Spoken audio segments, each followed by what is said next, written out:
Hi hello ನಮಸ್ಕಾರ ಎಲ್ಲ ಪ್ರೀತಿಯ ಚಾಲಕ ಮಿತ್ರರಿಗೆ. ಸ್ನೇಹಿತರೆ, ಈ ಸಂಸ್ಥೆಗಳಿಗೆ ಈ ರ್ಯಾಪಿಡೋ ಅನ್ನೋ ಸಂಸ್ಥೆ ಏನಿದೆ, ಇದು ಇಡೀ ಚಾಲಕರನ್ನ ಹಾಳು ಮಾಡಬೇಕು ಅಂತಲೇ ಬಂದಿರತಕ್ಕಂಥದ್ದು ಅಂತ ಅನಿಸುತ್ತೆ. ನಮ್ಮೆಲ್ಲರಿಗೂ ಕೂಡ ಗೊತ್ತಿರ್ಬೋದು, ಇವತ್ತು ಯಾವ ಮಟ್ಟಕ್ಕೆ ಆಟೋ ಚಾಲಕರ ಬದುಕು ಬಂದು ನಿಂತಿದೆ ಅಂತಕ್ಕಂಥದ್ದನ್ನು ತಾವು ಗಮನಿಸಿರ್ತೀರ. ಅದೇ ರೀತಿ ಇವತ್ತು ಬೆಂಗಳೂರಿನಲ್ಲಿ ಇದ್ದಂತಹ ಒಂದು ಸಂಸ್ಥೆ ಇವತ್ತು ತಮ್ಮೆಲ್ಲರಿಗೂ ಕೂಡ ಗೊತ್ತಿರುವ ಹಾಗೆ ಹಂತ ಹಂತವಾಗಿ ಜಿಲ್ಲಾವಾರು ಕೇಂದ್ರಗಳಿಗೆ ಕಾಲಿಟ್ಟಿತ್ತು. ಇವತ್ತು ತಾಲೂಕು ವಾರುಗಳಿಗೂ ಕೂಡ ಕಾಲಿಡುವಂತಹ ಒಂದು ವ್ಯವಸ್ಥೆಯನ್ನು ಮಾಡ್ತಾ ಇದೆ.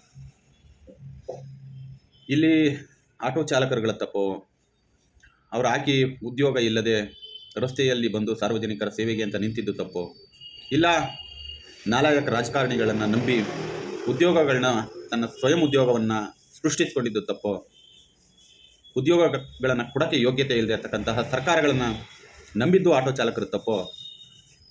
ಇಲ್ಲಿ ಹಲವಾರು ಆಯಾಮಗಳಲ್ಲಿ ಚರ್ಚೆಯನ್ನು ಮಾಡಿದಂಥ ಸಂದರ್ಭದಲ್ಲಿ ಎಲ್ಲಿ ತಪ್ಪು ನಡೀತಾ ಇದೆ ಅಂತಕ್ಕಂಥದ್ದು ತುಂಬ ಗೊಂದಲಮಯ ಬರ್ತಾ ಇದೆ.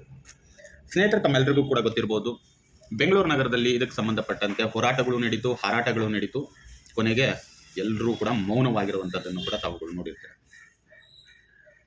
ಪ್ರಕರಣ ಕೇವಲ ನ್ಯಾಯಾಲಯದಲ್ಲಿದೆ ಅಂತಕ್ಕಂತಹ ಒಂದೇ ಒಂದು ಉದ್ದೇಶವನ್ನು ಇಟ್ಟುಕೊಂಡು ಆಡಳಿತದಲ್ಲಿ ಇರ್ತಕ್ಕಂತಹ ಸರ್ಕಾರಗಳು ಕೂಡ ಚಾಲಕರುಗಳ ನೋವನ್ನು ನೋಡ್ತಾ ಇಲ್ಲ. ಆಡಳಿತದಲ್ಲಿ ಇರ್ತಕ್ಕಂತಹ ಅಧಿಕಾರಿಗಳು, ಏನು ಕಾನೂನು ಸುವ್ಯವಸ್ಥೆಯನ್ನು ಕಾಪಾಡಬೇಕಾದಂತಹ ಅಧಿಕಾರಿಗಳು ಕೂಡ ಇದಕ್ಕೂ ನಮಗೂ ಸಂಬಂಧವೇ ಇಲ್ಲ ಅನ್ನೋ ರೀತಿಯಲ್ಲಿ ನಡ್ಕೊಳ್ತಾ ಇರ್ತಕ್ಕಂತಹ ರೀತಿಗಳು.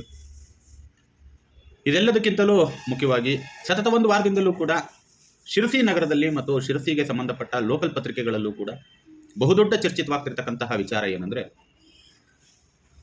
ಇಲ್ಲಿಗೂ ಕೂಡ ಬೈಕ್ ಟ್ಯಾಕ್ಸಿ ಬೇಕು ಅನ್ನುವಷ್ಟು ಮಟ್ಟಕ್ಕೆ ಮಾಧ್ಯಮಗಳು ಕೆಲವು ಪತ್ರಿಕಾ ಪ್ರಕಟಣೆಗಳಲ್ಲಿ ಬರವಣಿಗೆ ಮುಖಾಂತರವಾಗಿ ಕೊಡ್ತಾ ಇರಬಹುದು, ಮತ್ತು ಕೆಲವು ಸೋಷಿಯಲ್ ಮೀಡಿಯಾದಲ್ಲೂ ಕೂಡ ಬರ್ತಾ ಇರ್ತಕ್ಕಂಥದ್ದು, ಮತ್ತು ಕೆಲವು ಯೂಟ್ಯೂಬರ್ಸ್ಗಳು ಕೂಡ ಮಾಡ್ತಾ ಇರ್ತಕ್ಕಂಥದ್ದನ್ನು ತಾವುಗಳು ನೋಡಿರ್ತಾರೆ.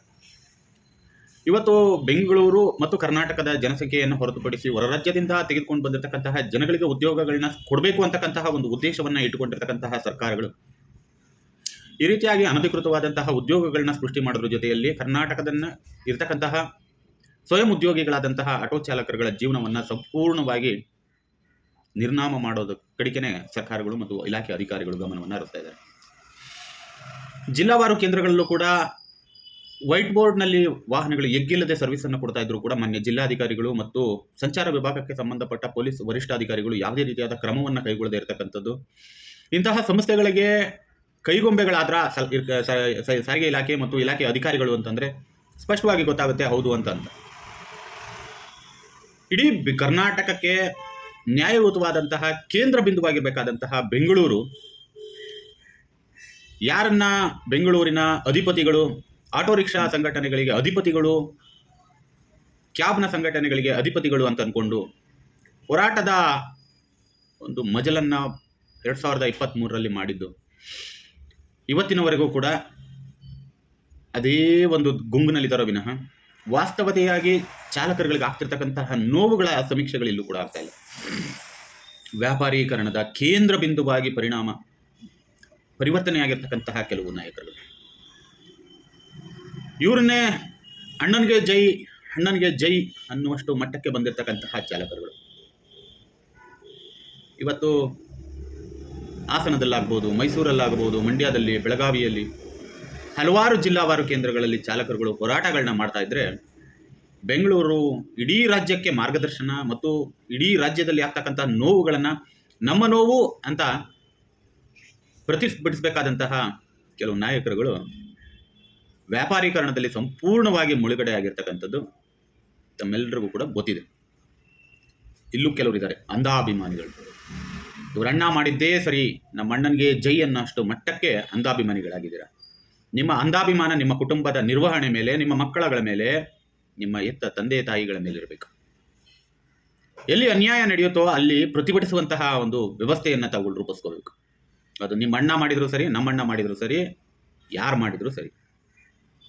ಇವತ್ತು ನಿಮ್ಮ ಅಣ್ಣ ಮಾಡಿದ್ದೇ ಸರಿ ಸರಿ ಸರಿ ಅನ್ನುವಷ್ಟು ಮಟ್ಟಕ್ಕೆ ನೀವುಗಳು ನಿಮ್ಮ ಅಣ್ಣನಿಗೆ ಜೈ ಅಂದಿದ್ದಕ್ಕೇನೆ ಇವತ್ತು 2023ರ ಹೋರಾಟವನ್ನು ಇಟ್ಕೊಂಡು ಇವತ್ತಿನ ತನಕಲೂ ಕೂಡ ನಿಮ್ಮ ಅಣ್ಣದಿರು ಚೆನ್ನಾಗಿ ವ್ಯಾಪಾರವನ್ನು ಮಾಡಿಕೊಂಡು ಅವರವ್ರ ಸಂಸಾರಗಳನ್ನು ಸುಖವಾಗಿ ಸಾಕ್ತಾ ಇದ್ದಾರೆ. ಬೀದಿಲಿ ಬಿದ್ದು ಸಾಯ್ತಾ ಇರೋದು ನಿಮ್ಮಂಥವ್ರು. ಅವ್ರು ಕೂಡ ಒಂದು ಬಿರಿಯಾನಿಗೆ ಭಿಕ್ಷೆ ಬೇಡ ರೀತಿಯಲ್ಲಿ ನಿಂತ್ಕೊಳ್ತಾ ಇದ್ದೀರಲ್ವಾ. ಅದಕ್ಕೆ ಇವತ್ತು ಜಿಲ್ಲಾವಾರು ಕೇಂದ್ರಗಳಿಂದ ಹಿಡಿದು ತಾಲೂಕುವಾರು ಹೋಬಳಿ ಮಟ್ಟಕ್ಕೂ ಕೂಡ ಇವತ್ತು ಬೈಕ್ ಟ್ಯಾಕ್ಸಿ ಅಂತಕ್ಕಂತಹ ಒಂದು ವ್ಯವಸ್ಥೆ ಬರ್ತಾ ಇದೆ. ವ್ಯಾಪಾರೀಕರಣ. ಕೆಲವರು ಹೇಳ್ತಾರೆ ಮಾಡೋರು ಮಾಡ್ಕೊಳ್ಳಿ ಬಿಡ್ರಿ ಬೈಕ್ ಟ್ಯಾಕ್ಸಿ, ನಿಮ್ಗೇನು ಸಮಸ್ಯೆ ಅಂತ. ಮಾಡಲಿ, ಹಂತ ಹಂತವಾಗಿ ಬದಲಾವಣೆ ಆಗಬೇಕು. ಏಕಾಏಕಿ ಆಟೋ ಚಾಲಕರ ಇಡೀ ಜೀವನವನ್ನು ಬೀದಿಗೆ ತಗೊಂಡು ಬಂದು ನಿಲ್ಲುವಷ್ಟು ಮಟ್ಟಕ್ಕೆ ಬದಲಾವಣೆ ಆಗಬಾರದು. ಇವತ್ತು ಬೆಂಗಳೂರನ್ನು ಅರಸಿ ಬಂದಂತಹ ಕರ್ನಾಟಕದ ಹಲವಾರು ಚಾಲಕರುಗಳ ಜೀವನ ಮತ್ತೇನಾಗಿದೆ ಅಂದರೆ ವಾಪಸ್ಸು ಹಳ್ಳಿಗೆ ಹೊರಟು ನಿಲ್ಲುವಷ್ಟು ಪರಿಸ್ಥಿತಿ ಬದಲಾವಣೆಯಾಗಿದೆ. ಆದರೆ ಈ ರಾಜ್ಯಕ್ಕೆ ಸಂಬಂಧವಿಲ್ಲದೆ ಇರತಕ್ಕಂತಹ ಉತ್ತರ ಭಾರತದಿಂದ ಬಂದಂತಹ ವ್ಯಕ್ತಿಗಳು, ಬೇರೆ ಬೇರೆ ಕಡೆಯಿಂದ ಬಂದಂತಹ ವ್ಯಕ್ತಿಗಳು ಸುಖವಾದ ಜೀವನವನ್ನು ಕಟ್ಕೊಳ್ತಾ ಇದ್ದಾರೆ. ಏಕೆಂದರೆ ಇಲ್ಲಿನ ವ್ಯವಸ್ಥೆ ಆಗಿದೆ. ಅಲ್ಲಿಂದ ಬರುವಂಥವ್ರಿಗೆ DL ಆಗಬಹುದು, ಇಲ್ಲಿನ ಸಾರಿಗೆ ಇಲಾಖೆ ಅಧಿಕಾರಿಗಳಾಗ್ಬೋದು, ಸಂಚಾರ ವಿಭಾಗಕ್ಕೆ ಸಂಬಂಧಪಟ್ಟ ಪೊಲೀಸ್ ಅಧಿಕಾರಿಗಳಾಗ್ಬೋದು, ಇವರೆಲ್ಲರ ದೌರ್ಜನ್ಯ ದರ್ಪಗಳು ನಡೀತಿರ್ತಕ್ಕಂಥದ್ದು ಕರ್ನಾಟಕದ ಕನ್ನಡಿಗರ ಮೇಲೆ ವಿನಃ ಹೊರಭಾಗದಿಂದ ಬಂದಿರೋರ ಮೇಲೆ ಯಾವುದೇ ರೀತಿಯಾದ ದೌರ್ಜನ್ಯಗಳು ನಡೀತಾ ಇಲ್ಲ. ಇವರ ದರ್ಪಗಳು ನಡೆದಿದ್ದಿದ್ರೆ ಹೊರಗಡೆಯಿಂದ ಬಂದವರು ನೇರವಾಗಿ ಚಾಲಕ ವೃತ್ತಿಗೆ ಬಂದು ಇಷ್ಟೊಂದು ಇಡೀ ಚಾಲಕ ವರ್ಗವನ್ನು ಹಾಳು ಮಾಡುವಷ್ಟು ಮಟ್ಟಕ್ಕೆ ಬೆಳೀತಿರಲಿಲ್ಲ. ಮಾಡಿ, ಇನ್ನೂ ಏನೇನು ಮಾಡೋದಿದೆಯೋ ಮಾಡಿ ನೋಡೋಣ. ಮುಂದೆ ಇನ್ನೂ ಇದೆ, ಇದೇನು ಅಂತ್ಯ ಅಂತಲ್ಲ, ಇನ್ನೂ ಆರಂಭನೂ ಅಲ್ಲ. ಮಧ್ಯಸ್ಥಿಕೆಯಲ್ಲಿ ನಿಂತಿದ್ದೀರಾ, ನಿಮ್ಮ ಅಣ್ಣನಿಗೆ ಜೈ ಅಂದ್ಬಿಟ್ಟು ಒಂದು ಬಿರಿಯಾನಿ ಕೊಡಿಸ್ತಾರೆ, ಹೋಗಿ ಊಟ ಮಾಡಿಕೊಂಡು ನೆಮ್ಮದಿಯಾಗಿ ಮನೇಲಿ ಮಲ್ಕೊಳ್ಳಿ.